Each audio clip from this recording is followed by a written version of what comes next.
அருட்பெரும் ஜோதி அருட்பெரும் ஜோதி தனிப்பெருங் கருணை அருட்பெரும் ஜோதி திருவருட்பிரகாச வள்ளலார் திவ்ய திருவடிகளே சரணம்.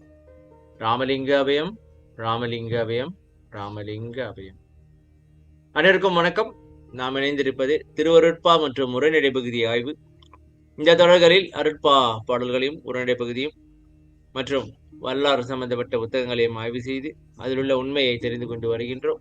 இந்த தொடரின் நோக்கம் வள்ளலார் அடைந்த மரணப்பில்லா பெருவாழ்வு, அவர் நமக்கு சொன்ன கருத்துக்கள், உண்மைகள், அவரதின் வாழ்க்கை தத்துவங்கள் என்பதை அறிந்து தெரிந்து புரிந்து திருவருட்பாவை படித்து அதை விளங்கிக் கொண்டு அதை நாம் வாழ்க்கையில் பயிற்சி செய்து நாம் வள்ளலார் போல் ஆவதே ஆகும்.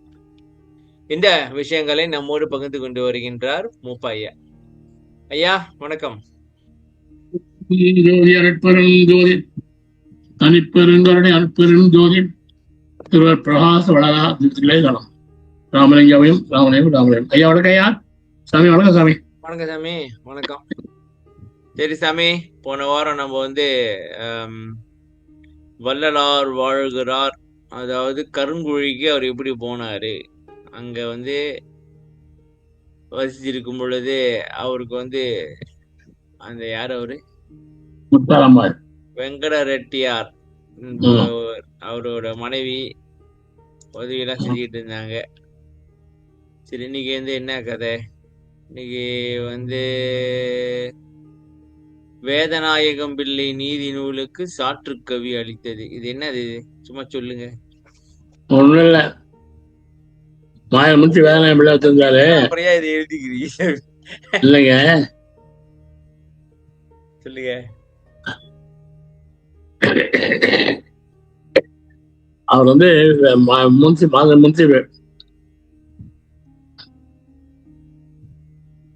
நல்ல மாயவரம் முன்சிப் சார். மாயவரம் முனிசிபாலிட்டியில சீப் முன்சிப். முனிசிபாலிட்டியில சீப்பா? ஆமா, சரி சொல்லுங்க. அவர் மறைஞ்சிட்டாரு. அவரே நீதி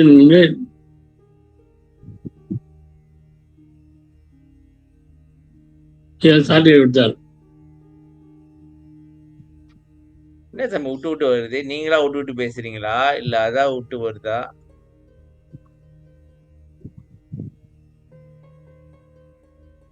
சாற்று கவினா என்ன? அவர் பாட்டு இல்லையா, பாராட்டி எழுது. சரி சரி, இவரு என்ன நீதி நூல் எழுதினாரு? யார் படிச்சா? என்ன சாமி யாரு படிச்சான்னு அசால்ட்டா சொல்றீங்க? அது நூல் யாரு படிச்சாங்க? அந்த நூலு இவர் சாப்பிட்டு கொடுத்தாரு. அதான் இது பாட்டு.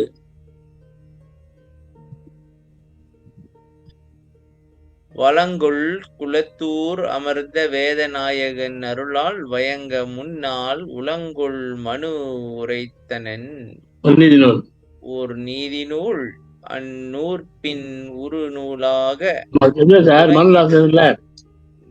முடிச்சிடறேன். துலங்கிடும் அவ்வூர் உரை அத்தோன்றல் ஒரு நீதி நூல் சொன்னான்.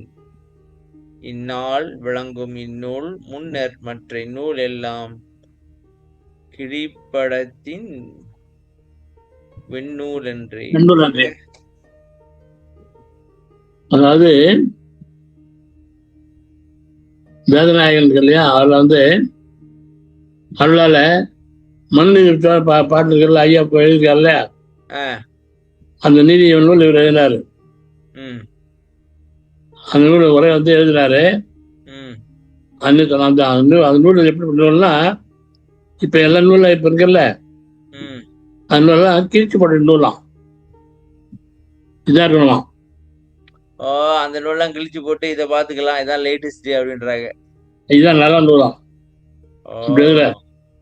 மற்ற நூல் எல்லாம் கீழ்படுத்த நூல் என்று கீழ்ச்சிப்பட்ட நூல்பா அப்படின்றாரு. அப்படி வளங்கோல் குலத்தூர் அமர்ந்த வேதநாயகன் அவரு பேரா? எழுதுனொரு பேரா? வேதநாயகம் பிள்ளை. அருளால் வயங்க முன்னாள் உளங்கொள் மனு உரைத்தனன் ஒரு நீதி நூல். அவர் மனுமுறை கண்ட வாசகத்தை பத்தி எழுதிக்காரா? ஆமா ஆமா ஆமா ஆமா ஆமா. சரி. அந்நூற் பின் உறுநூலாக துலங்கிடும் ஒவ்வூர் உரை அத்தோன்றல் ஓர் நீதி நூல் சொன்னான் அப்படின்னா என்ன சொல்ல வருதுங்க? நீதி சொல்லுவாங்க. அந்த அந்த நூல் எப்படின்னா, மற்ற நூல்லாம் இருக்குல்ல, அதை மத்தில கிழிச்சு போட்டுணுமா, போட்டு இது மாதிரி வச்சுக்கணுமா. உண்மையா வாழ சும்மா வாழ்த்துறாங்களா? வாழ்த்துற ஐயா அப்படி எழுதுறாரு. ஓ, இது இந்த கவிஞர்களோட வேலையா பார்த்திருக்காங்க, பொய் சொல்லியிருக்காங்க நினைக்கிறேன். நீதி நூலின் முதற் பதிப்பு 1851 தை மாதம் வெளியாயிற்று. 400 பாடல்களை கொண்ட அதனுடன் மேலும் 200 பாடல்களை சேர்த்து 1860 இரண்டாம் பதிப்பு வெளியாயிற்று. அடிகளின் இச்சாற்றுக்கவி சென்னப்பட்டணம் வித்வான் ராஜஸ்ரீ ராமலிங்க பிள்ளை அவர் இயற்றியது என அச்சிடப்பட்டது. யார் இது மகாராஜஸ்ரீ ராமலிங்க பிள்ளை? சென்னை பட்டணம் வித்வானா? இல்ல வள்ளலனா வித்வானா அப்படின்னு பேர் போட்டு விட்டாங்களா? யாரும் நிம்மதியா விட மாட்டாங்க நினைக்கிறேன். சரி, பாலும் நீரும் போல் வாமரிங்கள் வயது 38 வயசு ஆயிடுச்சு. பாலும் நீரும் போல்னா படிங்க. அதாவது ஒரு முன்னுரையை கொடுங்க சாமி, படிங்க. வந்தார் என்னது? வரதாச்சாரிய சாமியில ஒரு பிராமணன் சரியா வரல. வள்ளலார் சாமியா? வரதாச்சாரிய சாமி. வரதாச்சாரியா? அவர் மெட்ராஸ் இருந்தாரு. அவர் வந்தோடனே 10 நாள் கழிஞ்சாரு. அவரே பாத்தியானாக்கா பாருன்னு சொல்லிருந்தார். அவர் பாத்தியானா பாருநரும் 400 சொன்னார். அதான் இது. சரி, 7/5/1861 செவ்வாய் என்று ரத்தன முதலியாருக்கு நம் பெருமானார் ஒரு கடிதம் எழுதியுள்ளார். அதன் பின்வருமாறு. பகவத் பக்தியில் சிறந்தவராகிய வரதாச்சாரிய சுவாமிகள்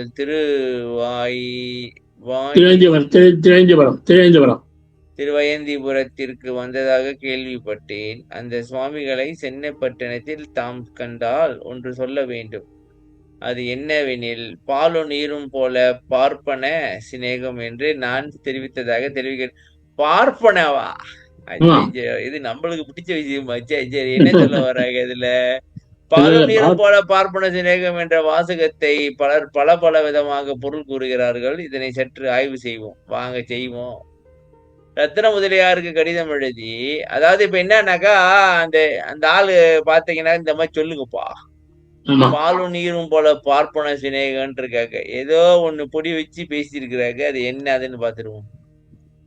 ரத்ன முதலியாருக்கு கடிதம் எழுதி அந்த சுவாமிகளை கண்டால் இப்படி தெரிவிக்க வேண்டும் என்று தவறான பொருள் தரும் வார்த்தையை அதுவும் நம் பெருமானார் கூறுவாரா? பக்தியில் சிறந்த வரதாச்சாரியா சுவாமிகளை சொல்லி இருப்பாரா? பின் இந்த வாசகத்திற்கு என்னதான் விளக்கம்? பாலோடு நீரை சேர்த்தால் நீர் பாலில் நன்றாக கரைந்துவிடும். பால் தான் வெளியே தெரியுமே தவிர நீர் தெரியாது. அப்படி இணைந்துவிடும்.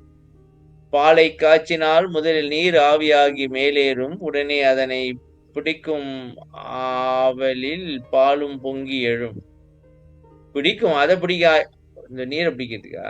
சிறிது நீர் விட்டால் பொங்கிய பால் நண்பனை கலந்து கொண்ட மகிழ்ச்சியில் அடங்கிவிடும். இதுவே பாலும் நீர் போல இப்படி இணைந்து இருப்பதை நம் பெருமானார் திருத்தணி முருகனிடம் வேண்டுகிறார். நீயும் நானுமோர் பாலும் நீருமாய் நிற்க வேண்டினேன் நிதியாகுமோ என்றொரு பாடலிலும், பாலின் நீரென நீ நின்னடிக்கனே பற்றுவாய்களோ. என்ன சொல்ல வரீங்க? இந்த பேர சொல்லுங்க. அவர் வந்து தப்பா சொல்றதுக்கு வாய்ப்பு இல்லைன்றீங்களா? ஆமா ஆமா. ஏன்னு கேட்டா ஐயா பத்தி சொல்லுவாரா? சொல்லுவாரா? அது பக்தி சொல்றாரு. அவரை போய் பால் சொல்லுவாரா? சொல்ல மாட்டாரு. அதனால அது என்ன விளக்கம் சொன்னா, பால் நீர் சேர்த்தா நீர் வந்து பால் கலந்துரும். நீர் பாலாயிடும். பால் தெரியும், நீர் தெரியாது. ஆமா ஆமா, பால்ல தண்ணியை கலந்து விற்பாங்க. ஆமா, நீர் தெரியாது, பாலா தெரியும். அப்படி பால் நீர் இணைஞ்சிரும். அது பால் காய்ச்சினாக்கா நீர் தான் வெளியே போகும், ஆவியாயிடும். நீர் ஆவிய மேல போது பாருங்க, பாலும் அது நீர் ஃப்ரெண்ட் ஆச்ச போகுது இல்ல, அப்படி ராவில பால் மேல வரும், பொங்கி வரும். பால் பொங்கி வருது, என் ஃப்ரெண்டு போறான்ட்டு. ஆமா, தண்ணி விட்டீங்கன்னாக்கா ஃப்ரெண்ட் வந்துட்டான்ல, அப்படியே நீங்கிரும். அப்படி பால் நீரும் பால இணைஞ்சது தான் ஐயா சொன்னாரு. அது உதாரணம் என்னன்னா, முருகன் ஐயா கண்டாரு, திருச்சி முருகன்ட்டு போய் நீ நானும் பால் இருக்கேன் நீ அவனு கேட்கறாரு. திருச்சி முருகன்ட்ட முருகன் நீ நான் பால் கலந்து நீ தான் கலந்துங்கிறார். நானும் நீ பால் நீர் மாதிரி கலந்துட்டோமாகா, நீ யாரு, நான் அவரோ அவர் நானோ அறியேன் ஒரு பாட்டு இருக்குமே, அதே மாதிரி பால் நீர்ல ரெண்டு பாட்டு பாடுறாரு. அது 2 நாள் ஐயா பாடுறாரு. பால் நீர் எப்படி கலந்து விடுமோ அப்படி ராமலிங்கம் வந்து கலந்து கொள்ளும் என்று நல்ல ஐயா வெளிப்படுத்துறார். உதாரணமாக இன்னொன்று தெரியுமா, பிராமணன் அப்படி நல்லா கலந்து சொல்றாரா, அவங்க உதாரணம் என்னன்னா கொஞ்சம் ஆபத்தாச்சே. இல்ல கதை அப்படி இல்லைங்க, எல்லாரும் இல்லைங்க, யாவத்த இருப்பான். உதாரணமாக ஏதாவது ஒருத்தனா ஏதாவது ஒருத்தர் நல்லவனா இல்ல ஏதாவது ஒருத்தர் கெட்டவனா அப்படி சொல்லுங்க. ஒருத்தர் நல்லா நடப்பான் அப்படி சொல்லுங்க, விவரமா சொல்லுங்க. ஆமா சரி, முடிச்சிடுறேன். இருக்கா கதை வேற ஒருத்தர் படிச்சு முடிச்சிடும் என்று நம் பெருமானார் இன்னொரு பாடலிலும் வேண்டுகிறார். பாலில் நீர் எப்படி கலந்து விடுமோ அப்படி பிராமண சிநேகம் கலந்து கொள்ளும் என்ற நல்ல கருத்தை தான் நம் பெருமானார் வெளிப்படுத்துகின்றார். இதற்கு உதாரணமாக நம் பெருமானாருக்கு குடியாத்தம் தாசில்தாராக வேலை பார்த்து வந்த நரசிம்மச்சாரியார் என்ற ஐயங்கார் எழுதிய கடிதத்தை பார்த்தால் எந்த அளவு இருவருக்கும் உறவு இருந்ததென்று தெரிந்து கொள்ளலாம். இது வந்து இந்த அவர் கடிதம் எழுதியிருக்காரு இவருக்கு. தாசில்தார் நரசிம்மாச்சாரியார் எழுதியது ஸ்ரீமத் சமயத்த சத்குணபதி ஸ்ரீமத் சம்யத்த சத்குணபதி பூரணராய் ஞானனிஷ்ட சம்பன்னராய் ராஜயோக படிச்சு முடிச்சு. இது என்னமோ இது வந்து இது சான்ஸ்கிரிட் மாதிரி இருக்குது. சிங்காசன சீலராய் மாவுவா மகான்களாய். நீங்க படிங்க. சம்யக்த சத்குணபதி பொருளராய் யானுஷ்டான சம்மனராய் ராஜயோக சாம்ராஜ்ய சிங்காசனாசிரியர்களாய் மான்களாய் எழுந்த இருக்கின்ற மகாராஷ்டிரி ராமலிப்பிள்ளை அவருடைய சன்னிதானத்துக்கு நரசிம்மாச்சாரியார் எழுதிய இது நான் படிக்கிறேன். அப்பா அந்த ஒரு ஆள் பேர் சொல்றதுக்கு முன்னுக்கு இவ்வளவு பெருசா? ஸ்ரீமத் சம்யக்த சத்குணபதி பொருளராய் ஜவ்வு மாதிரி போட்டு இழுத்துக்கிட்டு இருக்கீங்க. அப்படிதான் எழுதுவாங்களோ இப்பெல்லாம் இந்த மாதிரி எழுதுறேன். அவனும் படிக்க மாட்டான். சவே விக்கிற தெளிவா வீடியோ எவ்வளவு மரியாதை பாருங்க அவருக்கு. ஓ, அந்த மரியாதை நாள் அப்படி எழுதிருக்காரா? ஐயா மேல எவ்வளவு பக்தி பாருங்க. ஐயங்கார் அவரு ராஜார் அவரு.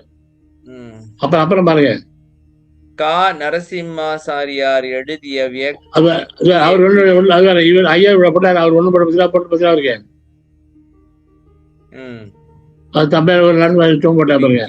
பத்திரிகை இவ்விடம்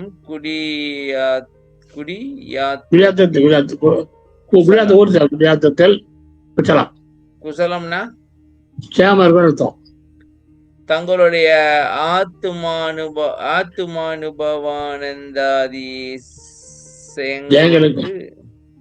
எழுதி அனுப்பி வைக்க கோருகிறேன். அப்படின்னா ஆத்மானு தவம் பண்றேன் இல்லையா, அதுல என்ன ஜெயிச்சு அதெல்லாம் அங்க எழுதி அனுப்பு. தவறு செய்யற சார், தவறு போத்த தாங்கள் சிற்காலத்துக்கு விசேஷிக்கிற சாமி நீங்க படிங்க.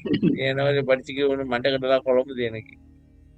உள்ள இல்லைங்க, இது என்ன இவ்வளவு எழுதி வச்சிருக்கீங்க? நல்லா இருக்கும். சரி நீங்க படிங்க படிங்க, எனக்கு படிக்க முடியல. அது என்ன என்ன பாசினே தெரியல. நாங்கள் பிற்காலத்துக்கு பூர்வமாய் எழுதி அனுப்பி நீங்க முதல்ல படிக்க. நீங்க வேற நிலைசாமி ஏற்கனவே எங்களுக்கு புரியல, இதுல வேற நீங்க வேற நீங்கள் பிற்காலத்துக்கு விசேஷ அனுகிரகம் பூர்வமாய் எழுதி அனுப்பி வைத்த ஆகியா பத்திரிகை சேர்ந்து மிகவும் ஆனந்தம் அடையலானேன்.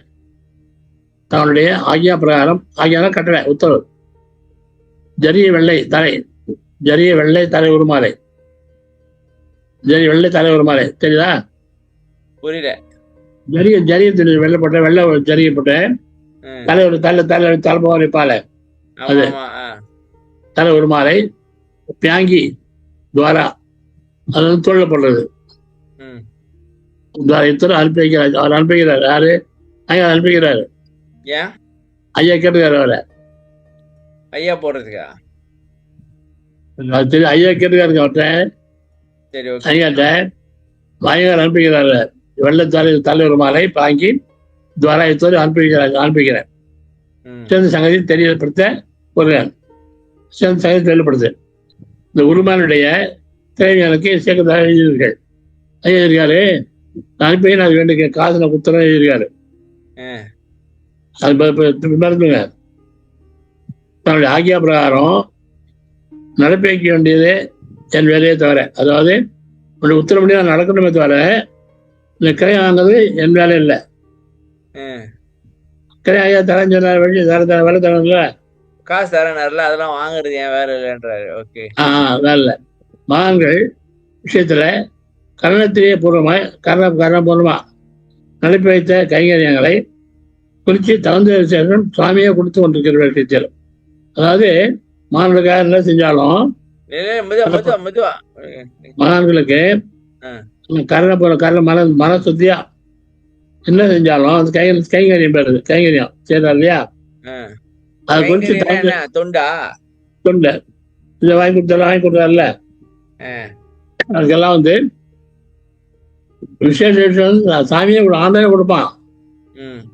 சாமியா கொடுக்க அந்த விஷயத்துல அது அப்பேர்ல இருந்து விட்டுட்டு, அதாவது மாநிலத்தெல்லாம் செஞ்சோம்னா அது வேண்டிய ஆண்டே கொடுப்பான். அது அவங்கள அதெல்லாம் விட்டுட்டு என்ன இந்த கிரயத்தையா இப்படி இந்த அல்பமான திரவியத்துக்கு வாங்குறது, அல்பமான ரூபாய் அல்பமான விஷயம் அதிக கிரயத்தா அப்படி வைக்கிறது பரவாயில்லையே. எங்கேயாவது உண்டா? தானே யோசிக்க வேண்டியது. கோவிந்தாச்சாரியாரோட இன்னொருத்தர் கோவிந்தாச்சாரியாரோட சில சங்கதிகள் நான் சொன்னது தங்களுடைய தரிசனம் அப்படியாவது நிரூபம் என்று தாக்கிட்டாங்க. கோவிந்தாச்சாரிய பற்றி சொல்லிருக்காரு. நான் சொன்னது என்ன, அப்படியே உங்களுக்கு தரிசனம் ஐயா பார்க்கணுமா? ஐயா தரிசனம் பாருங்க. ஐயா நான் தரிசனம் எப்படியாவது கிடைக்குமா நிரூபம் என்று அதான் தவிர வேற இல்லை. எளியனுக்கு தரிசனம் கொடுக்க வேண்டும் என்று பாருங்க. ஐயா தரிசனம் பாருங்க, வந்து பார்க்க சொல்றாங்க. எளிய தரிசனம் கொடுக்க வேண்டும் என்று என்ன அபிசந்தி இருந்தாலும் அந்த எண்ணம் இருந்தா கூட அது பிரதிபாதமாக இருக்கப்பட்ட அது பாதகமாக இருக்கப்பட்ட பாவங்களுக்கு ஆதரமான எல்லை. எப்படி நீ தரிசனம் உள்ள எண்ணம் இருந்தா கூட அது பாதமா இருந்தது.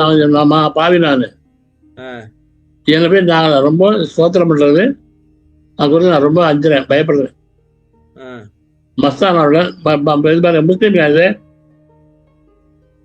மஸ்தான் முஸ்லீம் மஸ்தானோட இவரிடம் ஏறுவதா தெரியுது. ஐயா இருக்காரு, மஸ்தான் ஆளே இருக்காரு.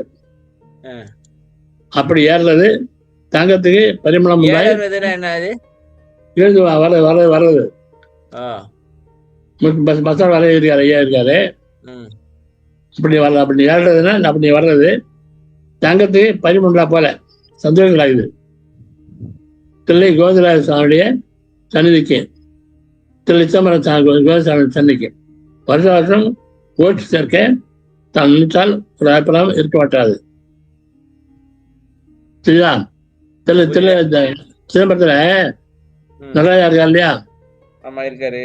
நிறைய கோவிந்தசாமி சாமி படுத்துட்டு வர பிள்ளையார் பெருமாள் அவருக்கு கோவில் சேர்க்கறதுக்காக இஷ்டப்பட்டாராம். கோஷ்டினா பக்தி மனம் சேர்ந்து பஜனைப்பட்டது. ஐயா இஷ்டப்பட்டாரா?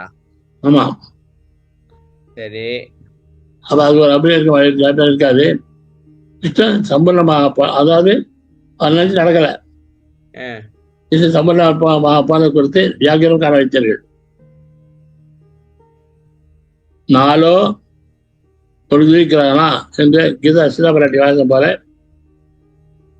எல்லாம் காலத்துக்கு உட்பட்டிருக்கபடியால் அந்த காலத்து குணங்கள் கேத மேதங்கள் தப்புறதில்லை. எல்லாவற்றையும் ஒரு காலத்துல காலத்து குணம் இருக்கும்.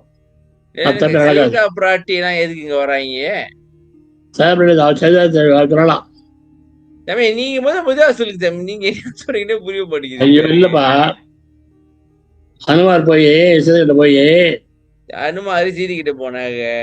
ராவணன் கொண்டு வச்சான் இல்லையா? ஆமா. ஹனுமார் பார்த்து போறாரு இல்லையா? போனாரு.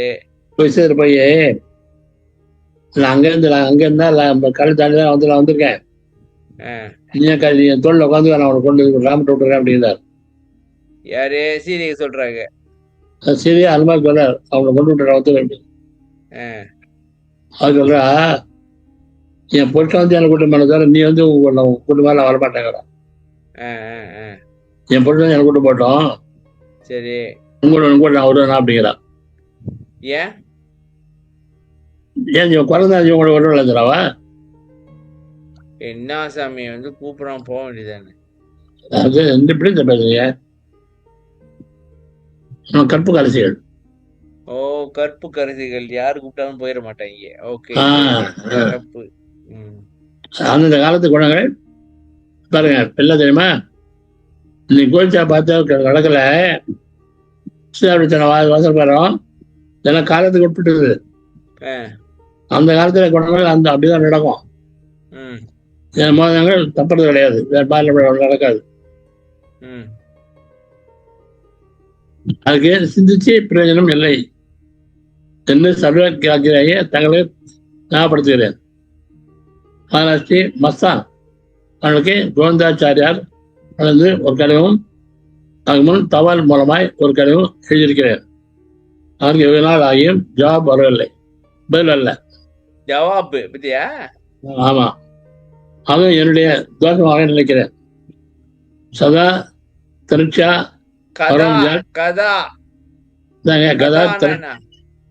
கதா திரட்சியா மோரம் ஜெகத் சுவானாசனம் என்றபடி தன்னுடைய தரிசனத்துக்கு விசேஷமாய் அபியர்த்திக்கிறேன்.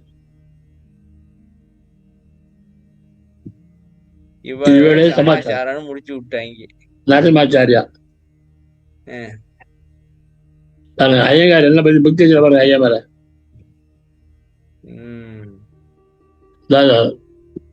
ஐயா பாருங்க, முஸ்லிம் எல்லாத்தையும் ஐயா பாருங்க.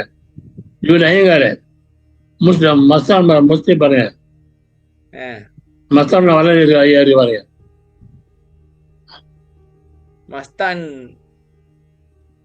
மஸ்தான் சாஹிப் சார் அவன் வர அவர் கூட வரன் இருக்காரா?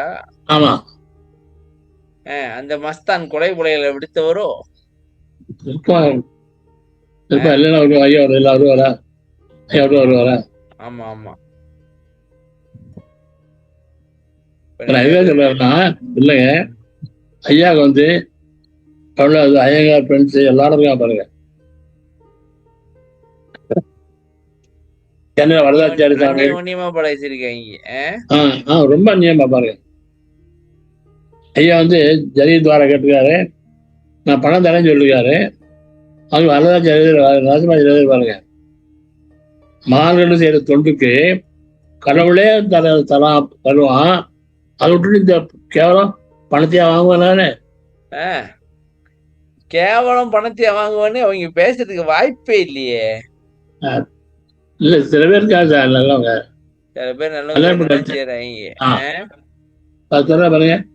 உங்களுக்கு செஞ்சது பெரிய பாக்கியம், நான் செஞ்ச பாக்கியம். அது போய் நீ பணம் தரேன்னு சொல்றீங்க. பணம் தர்றதுன்னு சொல்றது வள்ளலாருடைய கடமை. வேணான்னு சொல்றது நரசிம்மாச்சாரியாருடைய பெருந்தன்மை.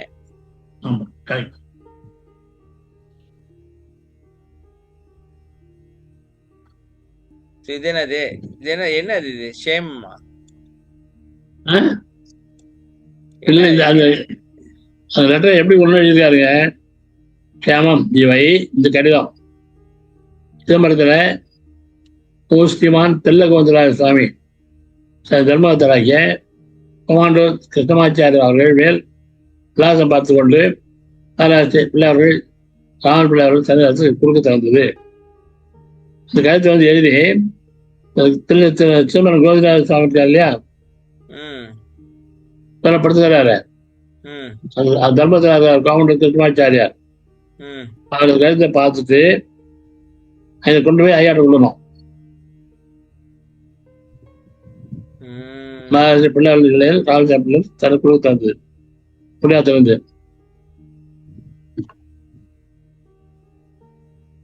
கருங்குடியில் பெருமானார் தங்கியிருந்த வீட்டு எஜமானார் திரு வெங்கட ரெட்டியார் அவர்கள் 3/9/1860 செவ்வாய் என்று காலமானாரா? அப்படின்னா இது வேற இருக்கு.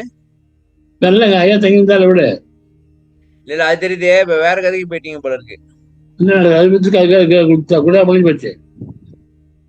தமே இங்க என்ன தலைப்பு போட்டிருக்கீங்க?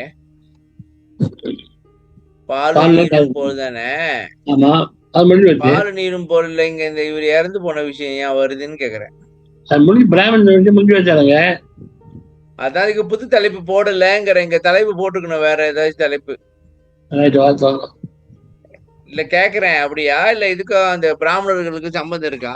இல்ல அது இல்ல, நான் என்ன பண்ணேன்னா வயசு மாறாதுன்னா அப்படியே போட்டாங்க. வயசா இல்ல, வயசு மாறல, அது விடுங்க, அது விட்டுருங்க. அடுத்த வாட்டி போட்டீங்கன்னாக்கா பால் நீரும் போல், அப்புறம் அடுத்து வயது அதே மாதிரி 38 அதே போடுங்க. வேற வேற கதையா இருக்கா? அப்ப நீங்க எங்களுக்கு மண்டை குழம்புது. பின்ன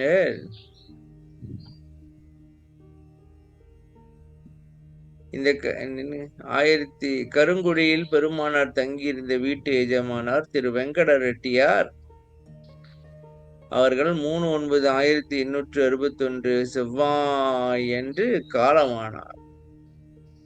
1862 பிப்ரவரி மாதத்தில், அதாவது அவரது 31ஆம் வயதில் நம் பெருமானார் கடலூரை சார்ந்த நெல்லிக்குப்பம் கரும்பாலை ஆடும் தோட்டத்தில் தனித்து தங்கியிருந்தார். இது என்னது?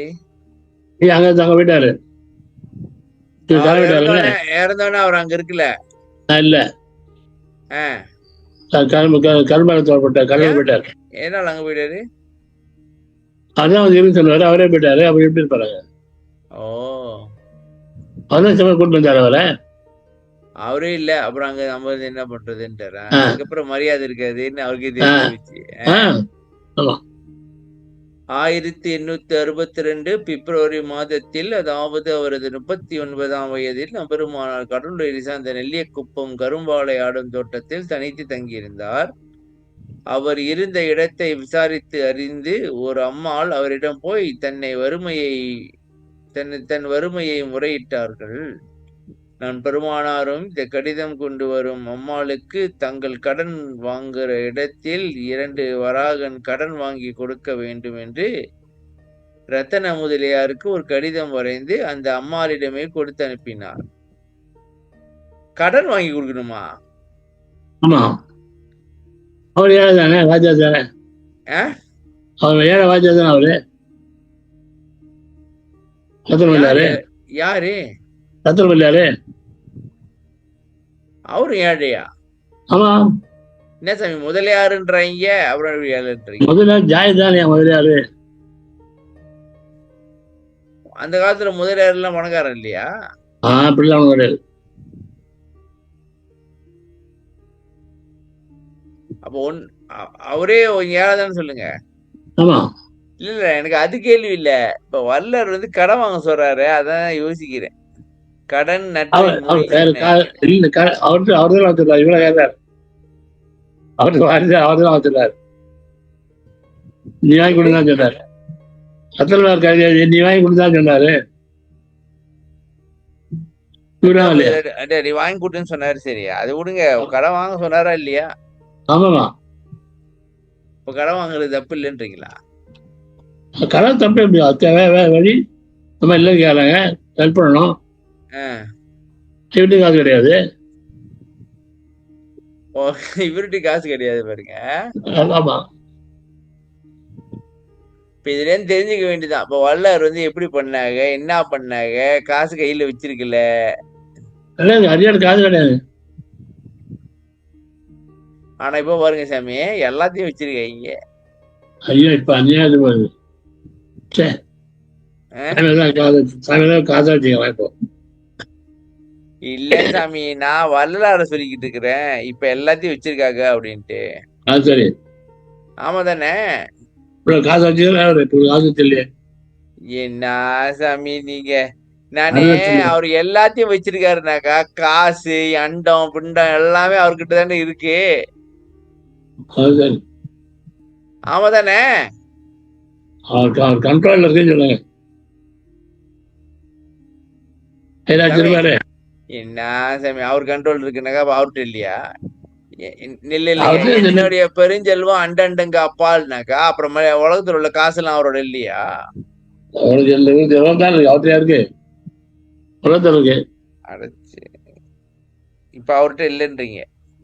அவர்கிட்ட பாப்பாரு சொல்லி அது குடி இல்லாத கல்யாணம் கொடுக்கிறாரு. சாமி நான் இப்ப சொல்லிக்கிட்டு இருக்கேன் சாமி. இப்ப உடனே சாமி அவர்கிட்ட காசு கிடையாது. அவர்கிட்ட காசு இல்ல சாமி, அவர் பர்சனலுக்கு காசு இல்ல. ஆனா அவர்கிட்ட ஒரு செல்வம் வந்து பெருஞ்செல்வம் அப்படிங்கிற. புரியுதா? அது ஓகே, அது இருக்கு. பெருஞ்செல்வம் தான்.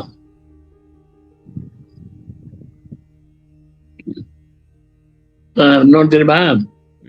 ரத்தன கைதா இருப்பாருங்க சாமி. ரத்தன கைதா அவர் என்ன தெரியுமா? நான் கொடுத்துட்டேன், லெட்டர் மாட்டாங்க ஐயாவுக்கு. கொடுத்துட்டு நான் வாங்கி கொடுப்பேன். லெட்டர் நல்லா வாங்கி கொடுன்னு சொல்லி நான் கொடுத்துட்டேன். ஐயா லெட்டர் மாட்டாராம். ஐயா லெட்டர்லயே கட்டளை எப்படி நடந்து விட்டேன் எழுதிடுவாராம். ஐயாவே எழுதிடுவாரா? இல்ல சார், ஐயா வந்து லெட்டர் எழுதாரு சார். ரத்தன பேரா இருக்கு, நீ வந்து 4 ரூபா கடை வாங்கி கொடுத்துருக்காரு. சரி, ரத்தன வாங்கி கொடுத்துட்டாரு. ஐயா சொல்லமா இல்லையா? வாங்கி கொடுத்தா சொல்லமா இல்லையா? ஆமா. ஐயா சொல்லாம ஐயா லெட்டர் இல்லையா, அந்த லெட்டர்லயே உங்களை உத்தரப்படி நடந்து விட்டேன் அப்படி எழுதுவாராம். அவர் வீட்டுல எழுதி வச்சுக்குவாரு.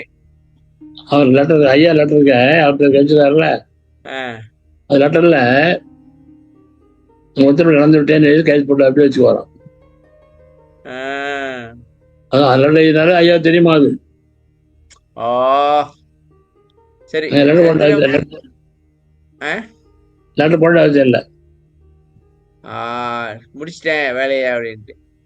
வேலை அப்பெல்லாம் வாட்ஸ்அப் இல்ல சாமி. நினைக்கிறேன் மெசேஜா அடிச்சு தள்ளிட்டு இருப்பாங்க.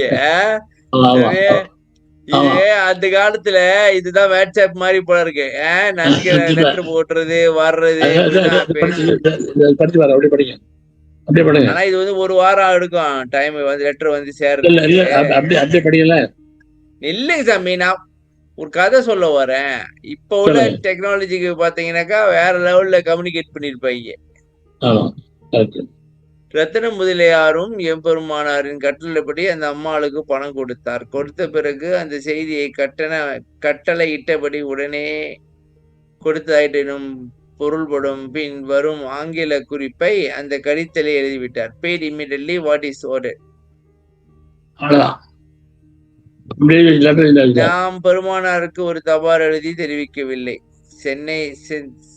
சொன்னதை செய்வதும் செய்ததை வெளிப்படுத்தாதிருப்பதும் உண்மை நட்புக்கு அழகு. சொன்னது செய்தாரு, அதை வர சொல்லி காட்டிட்டு இருக்க மாட்டாங்க. பின்னர் 19/7/1862 அன்று புறப்பட்டு கடலூருக்கு போய் அங்கு தங்கிவிட்டு அக்டோபர் மாதம் தான் மீண்டும் கருங்குழிக்கு நம் பெருமானார் வந்தார்.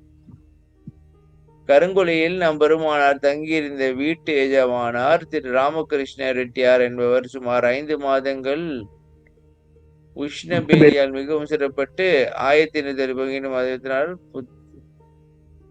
புத வாரத்தன்று ஒழுங்கடைந்தார். எனக்கு ஒரு கேள்வி இருக்கு.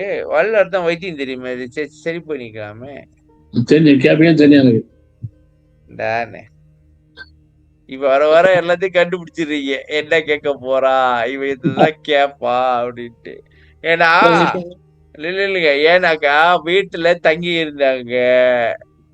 சரி, அவருக்கு உடம்பு முடியலன்னாக்க ஒரு நன்றிக்காக செஞ்சிருக்கலாமே அப்படின்னு கேக்குறேன்.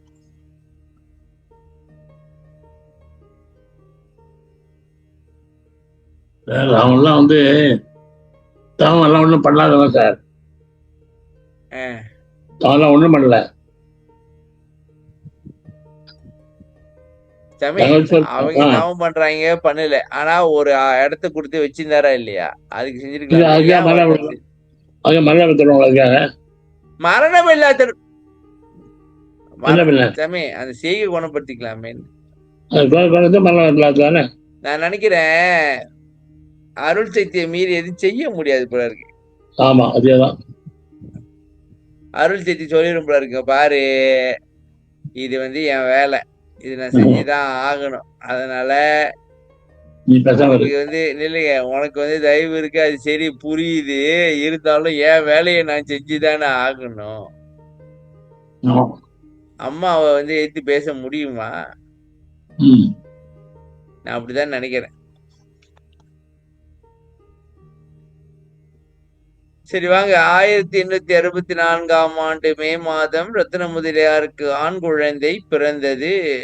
19/5/1864 அன்று ரத்தின முதலியாருக்கு ஒரு கடிதம் எழுதினார். ரத்தின முதலியாருக்கு இப்பதான் பிள்ளைய பிறகுதா?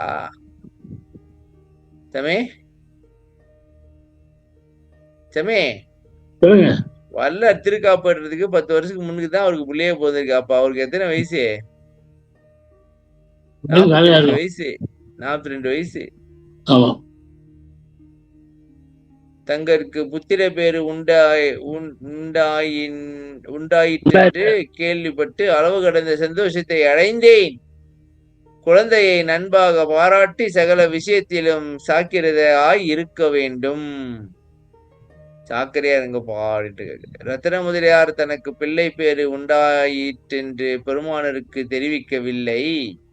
அது பற்றி கொஞ்சம் கூட வருத்தப்படாமல் கேள்விப்பட்ட மாத்திரத்திலேயே தன் மகிழ்ச்சியை வெளிப்படுத்தும் பெருமானாரின் உண்மை நட்பை நாம் இங்கு கவனிக்க வேண்டும். ஏன் எழுதல காஜா? அதான் அன்னைக்கே சொன்னாங்கல்ல, கல்யாணம் பண்ண எங்களெல்லாம் பறந்துருவீங்க, அந்த வேலைய பார்த்து விட்டாங்க. ரத்தின முதலியாரு ஏற்கனவே சொன்னாங்க. அவன் தானே சாமி ஏற்கனவே சொன்னாங்க. கவலை இருக்காதுன்னாரு. அவர் எழுதல. இவர் கேள்விப்பட்டு இவர் அவர் பாராட்டி வைத்தார். அதை பத்தி தெரியும் சொல்ல பாருங்க. அப்படி சொல்லாம குழந்தைய பார்த்துதான் எழுதித்தவர். குழந்தைய பார்த்துக்கப்பா அப்படின்னு எழுதிட்டாங்க. ரத்தின முதலியார் தனக்கு பிள்ளை பேருன்னு சொல்லல. ஓகே, அதாவது உண்மை நப்பு இருந்துச்சுன்னா சாமி இந்த கோச்சிக்கிறது அதெல்லாம் எதிர்பார்க்கவும் மாட்டாங்க, சொல்றாங்க சொல்லல அப்படின்னு. 2 ஆண்டுகள் பல வகை கருவிகளால் பதப்படுத்தி ஏழைகள் பலருக்கு உபயோகிக்கும் பொருட்டு தன்னிடமிருந்த ஒரு பேருழைப்பு மருந்து வேற பேர் வேற வேற வேற விஷயம். 2 ஆண்டுகள் பல வகை கருவிகளால் பதப்படுத்தி ஏழைகள் பலருக்கு உபயோகிக்கும் பொருட்டு தன்னிடமிருந்த ஒரு பேருழைப்பு ஓர் அஜாக்கிரதையால் தன்மை கெடப்பெற்றது என்றும் இங்ஙனம் பெறினும் நாம் பெருமானார் திருவுல குறிப்பு அங்ஙனம் இருந்தது என்று கருதி அமைதி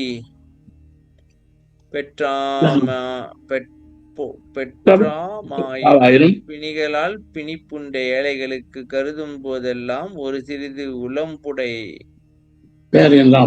பெயர்கின்றாம் என ரத்ன முதலியாருக்கு வரைந்த கடிதத்தில் தெரிவித்துள்ளார். என்ன சொல்ல வரீங்க? 2 வருஷமா தயார் பண்றாங்க ஒரு மருந்தை. ஒரு அஜாக்கிரதை தான் கெட்டு வச்சது. என்ன சமயம் அவருக்கே அஜாக்கிரதை வருமா? என்ன எழுதுறாரு? அதை கெட்டு வச்சான். இல்லைங்க, இவரோட அஜாக்கிரதையா கெட்டு போச்சா இல்ல இந்த அருட்சக்தி இது வேலையை பார்த்து விட்டுருச்சா? தெரியல. சரி வாங்க சொல்லுங்க. ஐயா அப்படியே கஷ்டப்பட்டாரு. அப்ப அவருக்கு மன வருத்தம் ஏற்பட்டிருக்கு. 2 வருஷம் வேலை பார்த்து அதெல்லாம் கெட்டு போயிட்டாங்க. எல்லாம் கருமலாம் கஷ்டப்பட்டாரு.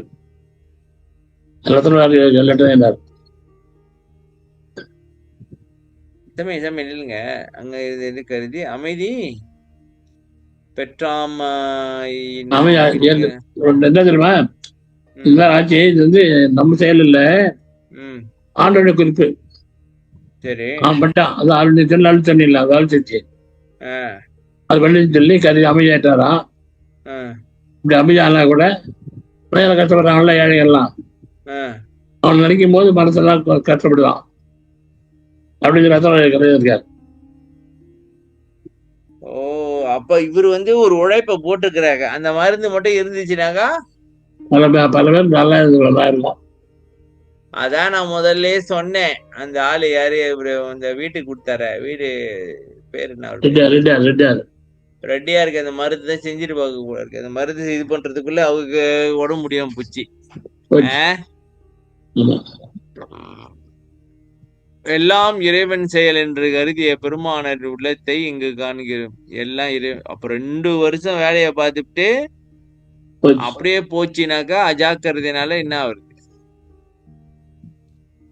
சமே 1864னாக்கா ஒரு 10 வருஷம் அவர் திருக்காப்புறதுக்கு முன்னுக்கு. அப்ப சாதாரணமா தான் இருந்திருக்காங்க அந்த காலகட்டத்துல.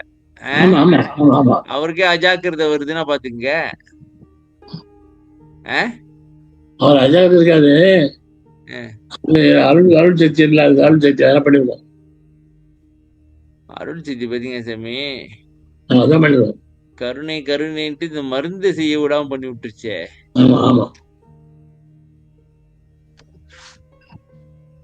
பிணிப்புண்ட ஏழைகளை கருதும் போதெல்லாம் ஒரு சிறிதும் உளம்புடை பெயர்கின்றோம். எல்லாம் இறைவன் செயல் என்று கருதி. ஓகே, இப்ப 1864ஆம் ஆண்டு மே மாதம் ரத்தின முதலியார் அவர்களின் மாமனார் திருவெங்கட முதலியார் காலமான செய்தி நம் பெருமானாருக்கு எட்டியது. சரி, ரத்தின முதலியார் இருமலால் தேகம் அபவப்பட்டு இருந்தார் என அறிந்து 20/9/1864 அன்று அவருக்கு மருந்து சாப்பிட அறிவுறுத்தினார் நம் பெருமானார். மருந்து சாப்பிட அறிவுறுத்தினார்னாக்கா டிபியா? அவருக்கு டிபி வந்துச்சா சாமி? ஐயோ, அப்புறம் மருந்து எழுதி ஐயா, மருந்து எழுதி அனுப்பிச்சாரா இல்ல என்னது? மருந்து எழுதி அவரு மருந்து செய்து இப்படி செஞ்சு சாப்பிட்டு சார். இந்த லெட்டர் எல்லாம் எங்க இருக்கு? கழுத்து இருக்கு, உள்ள இருக்கு. தப்பால ஒரே பாலம். ஒரே நடையில தான் இருக்கு எல்லாமே. ஆமா ஆமா இந்த கடிதத்தெல்லாம் எடுத்து அதுல பார்த்தாலே பல விஷயம் தெரிஞ்சுக்கலாம் போல இருக்கு. ஆமாங்க வாங்க. தண்ணீரால் விளக்கடித்தது. இப்ப ஆக மொத்தம் இந்த இந்த இந்த இந்த சம்மரியை முடிப்போம். இதுல என்ன சொல்லியிருக்காங்க அப்படின்னாக்கா, ஒண்ணு பார்ப்பான் சிநேகம் வந்து பாலும் நீரும் போல அப்படி கலந்து நிற்கும். உண்மையான பார்ப்பானா இருந்தா, ஆமா ஆமா ஆமா நல்லவனா இருந்தாக்கா அவங்க வந்து ஏற்கனவே இன்னொரு இடத்துல சொல்லியிருப்பாரு. அவங்கள மாதிரி எங்கேயோ ஒரு லெட்டர்லயோ நினைக்கிறேன், அவங்கள மாதிரி நட்பு பாராட்ட முடியாது அப்படின்னு சொல்லியிருப்பாரு. ஆமா ஆமா ஆமா தானே? ம் ஆமா ஆமா சாமி, நான் ஏதாவது உளறி வச்சுக்க போறேன். இல்ல இல்ல இல்ல கரெக்ட். சரி, அடுத்தது குஜராத் ராஜ்தார் அவருக்கு எழுதிக்காரு. இருக்காரு. அப்புறம் காசு வாங்கி கொடுக்கற மாதிரி வாங்கி கொடு, ஏதாவது லோன் எடுத்து கொடுப்பா அப்படின்னு ஒருத்தவங்களுக்கு. அப்ப அவங்க கட்டிக்குவாங்களா அந்த லோனை? ஆமா பின்ன யாரு? இந்த வயசானவங்க கட்டிக்குவாரு. ஐயா கட்டிருப்பாரா? அதெல்லாம் தெரியாது சாமி. இவர்கிட்ட காசு இருக்கு. அப்ப காசு கருதவே இல்லை சொல்லுங்க இங்க. ஆமா கிடையாது. எதனால? காசு அப்ப வந்து அப்படியே இருக்காரு காசு எல்லாமே. நமக்கு கையில மண்டை கட்டெல்லாம் அப்படியே டென்ஷன் ஆயிருது.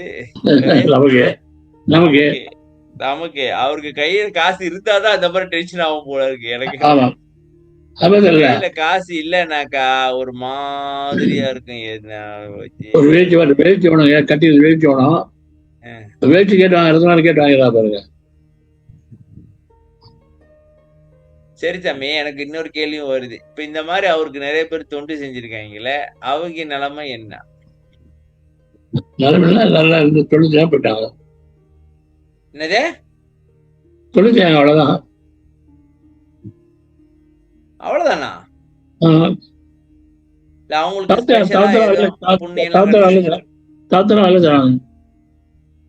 சமி அவங்க வரல விடுங்க, அடுத்த ஜென்மத்துல சொல்றேன். அவங்களுக்கு ஏதாவது புண்ணியமா அப்படி ஏதாவது கட்டாயம் கிடைச்சிருக்கோம்.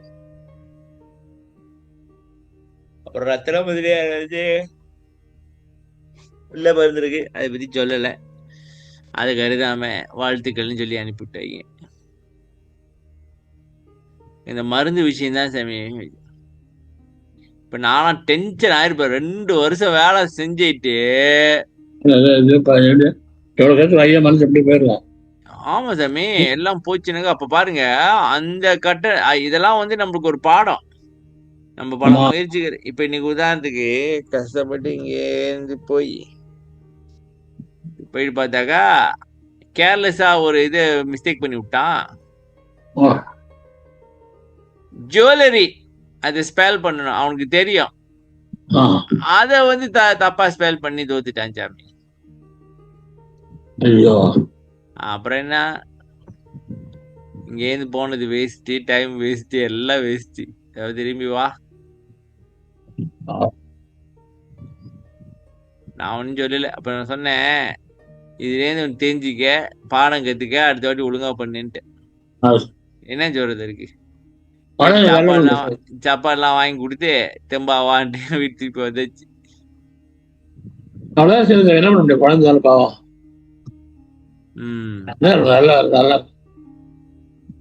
நல்லா பண்ணீங்க. திட்டாம அவனே ரொம்ப கஷ்டப்பட்டிருப்பான் பாவம். அவனே கஷ்டப்பட்டிருக்கான். அப்புறம் நான் சொன்னேன், இப்ப யாரையும் ஏசுறதுக்கு எனக்கு விருப்பமும் இல்லை சாமி. பண்ணிட்டு போறாங்க, அவன் வேலைக்கு அது மாதிரி செஞ்சுட்டு போறாங்க.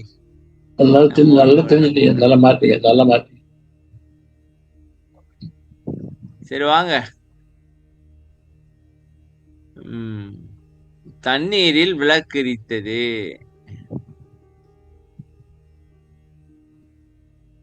தண்ணீரில் விளக்கரித்தது பெரிய விஷயமா இருக்க. நம் பெருமானார் தங்கி இருந்த வீட்டில் பகலும் இரவலுமாக பாடல்கள் எழுதி கொண்டே இருப்பார். வெளிச்சம் தருவதற்காக அகல் விளக்கு ஒன்றை அந்த அறையில் வைத்திருந்தார்கள்.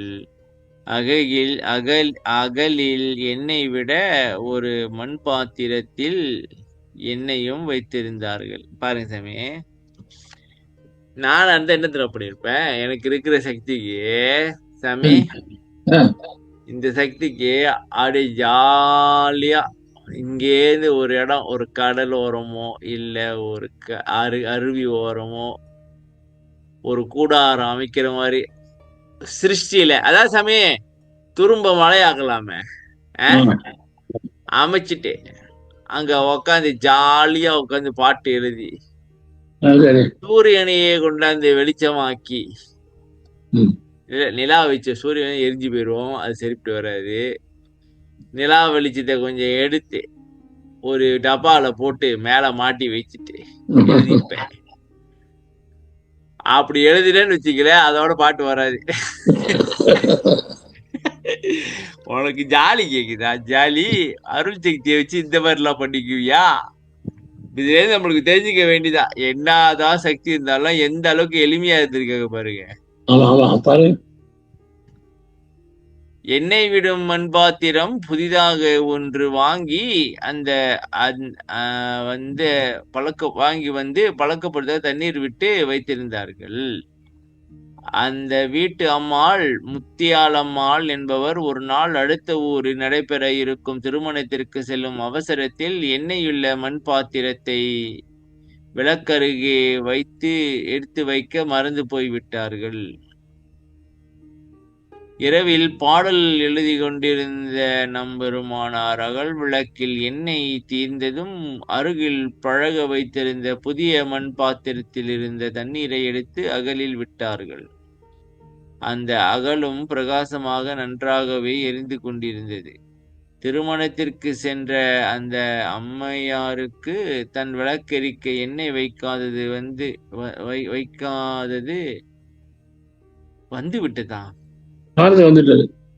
வந்துவிட்டது கவனத்திற்கு வர என்னது வந்துவிட்டது கவனத்திற்கு வரவே திருமணம் கூட காணாமல் அடுத்த நாள் விடியற் காலையிலேயே கருங்குழிக்கு திரும்பி விட்டார்கள். வந்து பெருமானார் தங்கியிருந்த அறையை கண்டார்கள். பெருமானாரோ வழக்கம் போல் எழுதி கொண்டிருந்தார்கள். விளக்கு நன்றாகவே எரிந்து கொண்டிருந்தது. ஐயனே, நான் எண்ணெய் வைக்க மறந்து போனேனே, விளக்கிற்கு எதை விட்டீர்கள் என்று கேட்டார்கள். பெருமானார் தண்ணீர் வைத்திருந்த புதிய மண் பாத்திரத்தை காட்டினார்கள். தண்ணீர் விட்டு அந்த விளக்கு எரிந்ததை அந்த அம்மாள் கண்டு வியந்தார்கள். பெருமானாரும் அந்த அற்புதத்தை சென்னை நண்பர்க்கு ஒரு பாடல் மூலம் தெரிவிக்கின்றார். அதாவது அவங்க மறந்துட்டு போயிட்டாங்க, சரி சாமி. ஆனா இவர் அப்ப அவங்க என்ன நினைக்கிறாங்களோ அது அப்படியே நடக்குதுன்னு நான் நினைக்கிறேன். தண்ணி என்னன்னா என்ன மெய்வில எனக்கு இன்னொரு கேள்வி இருக்கீங்க, அது கேட்கலாமான்னு தெரியல, நான் அப்படி கேட்கிறேன். மெய் விளக்கே விளக்கல்ல, வேறொரு விளக்கில்லை என்றார் மேலோர். நானும் பொய் விளக்கே விளக்கென உட்பொங்கி வழிகின்றேன் ஒரு புதுமை என்றே. செய்விளக்கு புகழைய சென்னை நகர் நண்பர்களே, செப்பக்கேளீர், நெய்விளக்கே போன்றதொரு தண்ணீர் விளக்கும் எரிந்தது சந்நிதியின் முன்னே. அப்படின்னா விளக்குதான் விளக்கு, வேற விளக்குதான் தெரிவி சொல்றாங்க. உண்மை. நாங்களும் பொய் விளக்குதான் விளக்கு, நான் பொய் வழிகிறேன். புதுமை இல்லை, எல்லாரும் உள்ளது. பழத்தை விளக்கு பொருளுடைய தன்மை என்ன புகழ் நண்பர்களே, செப்ப நான் சொல்றேன் கேளுங்க. போல தனி விளக்கே இருந்தது சந்நிதியில. நெய் விளக்கே போல தண்ணீர் தண்ணீர் விளக்கே இருந்தது. எனக்கு ஒரு கேள்வி இருக்கு. இப்ப வல்லர் அதுக்கு ஏன் அவருக்கு அவ்வளவு கவனம் குறைவா? கவனம் இருக்கா இல்லைங்க, அப்படி அந்த அம்மா எண்ணெய் பார்த்து அங்க பக்கத்துல வச்சிருப்பாங்க. புது பத்திரம் வாங்கி அது பழைய தண்ணி வச்சிருந்தாங்க. பாடம் எழுதுல கான்சென்ட்ரேட் எழுதுனால இது கவனிக்கல போல இருக்கு. இவர் அதெல்லாம் இல்லை, பாட்டுக்கு தீர்ந்து வச்சு தண்ணியை எடுத்து ஊற்றிருந்தாலும் தண்ணியா என்னெல்லாம் பார்க்கல, எடுத்து ஊற்றிட போற அளவுத்துல தானா இருக்குது.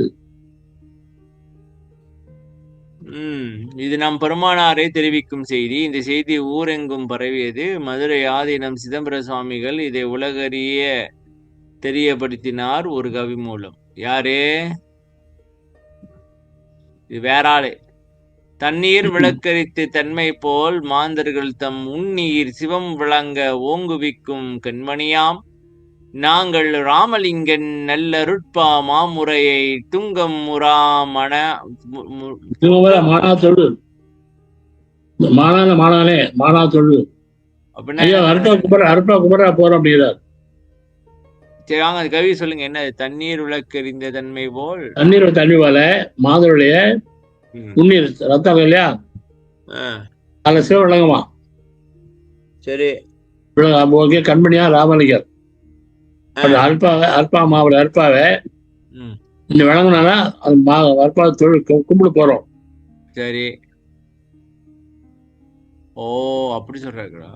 ராமலிங்கரின் தலைமாணாக்கர் வேளாதி முதலியார் அவர்களும் தாம் எழுதிய திருப்பா வரலாற்றில் தெரிவிக்கிறார். இது நம்ம படிக்க முடியாது. நான் படிக்க முடியாது. நீ படிக்க. பன்னீர்மை சுவை முதிர்ந்த திருப்பனுவல் அருட்பயனை தண்ணீர் என்றொரு வெண்பா சம்பந்த பிரான் வழியில் தண்ணீர் தென் கூடல் வரும் சிதம்பர மாமுனி தெரித்தல் ஒன்றுமிலேன் உரைப்பதும் புகழாரமே. சொல்லுங்க, ஒண்ணும் புரியல. பன்னீர்மை பன்னீர்னா பாட்டு இல்லையா, பாட்டுல சுய இல்லையா, பாட்டு சுயோட திருப்பண்ணூர் பாட்டு. அந்த பாட்டு பையன்ல தண்ணீர்ல ஒரு இல்லையா, தண்ணீர் இல்லையா, அது வெண்பா சம்பந்தப்படாத வழியில் தெரியாத இல்லையா. சரி. அவர் 7 மருந்து எல்லாம் தண்ணீர என்னது 7 தண்ணீரை மருந்து சார் ஆத்துல. அந்த சமணர்களோட இந்த இது தானே ஏத்துனாங்களே. ஆமா. அது வழியில தண்ணீர் செம்மணி சார் ஐயா தண்ணீர் தென்கூடல் வரும். தண்ணீர் கூடல் வரும் சிவமாமணியார் தெரித்தால் உண்ணீர் ஒன்றுமில்லை. உண்ணீர் மேல ரத்தம்லாம் ஒண்ணும் இல்லை. அது சொல்றதே ஒரு புகழ் ஆரம், புகழ் மாலை. ரத்தம்லாம் ஒண்ணு இல்லைன்னா என்ன அர்த்தம்?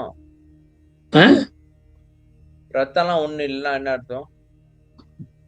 ரத்தம் தண்ணீர் தென் கூடல் வரும். உண்ணீர்னு என்ன சொன்னீங்க முதல்ல? உண்ணீர் மேல ரத்தம் தான். அப்புறம் ரத்தம் ஒன்றுமில்லைன்னு அப்படின்னா என்ன சொல்றாரு? ரத்தம் உறைஞ்சு போயிடுவாங்க சார். ஓ அது சொல்றதே ஒரு புகழ் ஆரம் மாலை, புகழ் மாலையா அது சொல்றதே. ஐயா தலை உலக சொல்றதே புகழ் மாலையா அவருக்கு. தண்ணீரால் விளக்கறிந்த அதிசயம் கருங்குடியில் நிகழ்ந்தது. வேற எங்க நிகழும்? அங்கதானே நிகழும். சரி, அப்ப சன்மார்க்க சங்கத்தை அடுத்த வாரம் பார்ப்போம். பாருங்க, 41 வயசு ஆச்சு, அப்பதான் சன்மார்க்க சங்கத்தை பத்தியே பேச்சு எடுக்கிறாங்க. இவங்க நம்மளாம் எடுத்தா உடனே சங்கத்தை பில்டிங் ரெண்ட் எடு, வாராந்திர பூஜ்யத்தை நடத்து, அன்னதானத்தை போடு, காசை வசூல் தாமரை படித்தான் கிடையாது. சோத்த போடுதான். எனக்கு அதுல ஒரு துளி உடன்பாடு இல்லாம போயிச்சு போங்க. முதல்ல சாமி இங்க பாருங்க, நம்ம வண்டியா வச்சிருக்கிறோம். அந்த வண்டியை கிளியர் பண்றதுக்கே எனக்கு நேரம் சரியா இருக்கு. இங்கேருந்து நான் எங்க போயிட்டு அன்னதானம் போடுறது.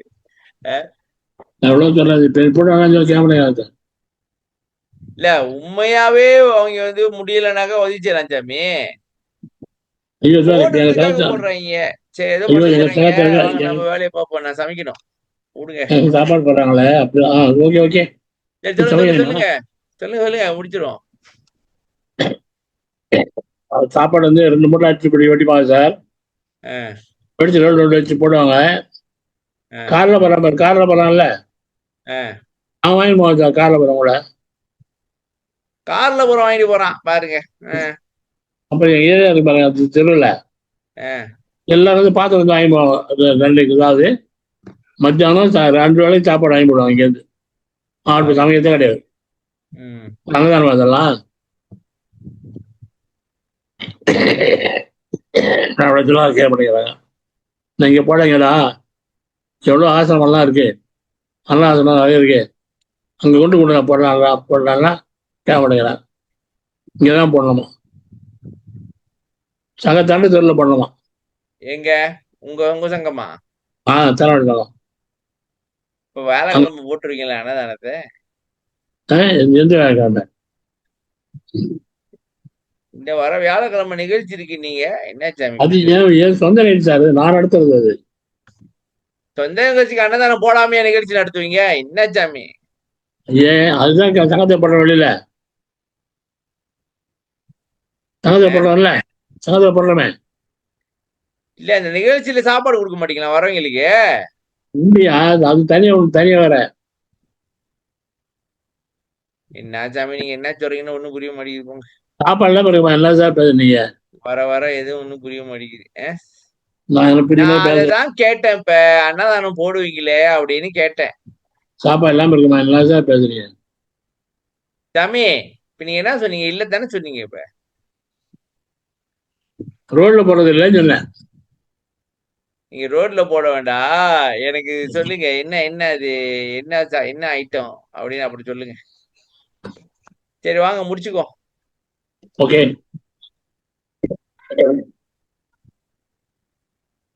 ஐயா 41 வயசு ஆச்சா? 40 வயசு ஆச்சு ஐயா. எது சாமி முடிங்க, 40 வயசு ஆயிடுச்சா? ஐயாக்கு 40 வயசு ஆச்சு இருக்கிறீங்க. டைம் ஆயிடுச்சு, சமைக்கணும்.